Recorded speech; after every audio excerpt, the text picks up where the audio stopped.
Welcome to Let Me Fix This. Enjoy the video. You start by securing your data. Make a backup now to iCloud or a Mac so you can restore later. Once your backup completes, sign out of your Apple ID to remove activation lock. Go to Settings, tap your name, then sign out. Make sure the iPhone is charged above 50% and connected to Wi-Fi. Once done, close apps and return to Settings. You're ready for the reset sequence, which begins in General, and that's the next step. You tap General, then transfer or reset iPhone and choose Erase all content and settings. That's the core action. When prompted, enter your device passcode and then your Apple ID password to confirm. This disables activation lock and lets the device fully wipe. Once you confirm, the phone shows stages like preparing and erasing. Make sure you do not interrupt power or network during these stages. After erasure, the iPhone will reboot to the Setup Assistant, ready for restore or fresh setup.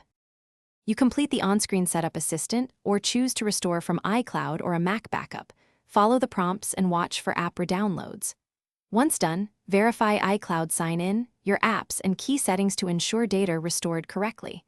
If something goes wrong, for example the phone hangs on the Apple logo, force restart first. If that fails, make sure you have a computer ready. Use DFU Restore via Finder or iTunes to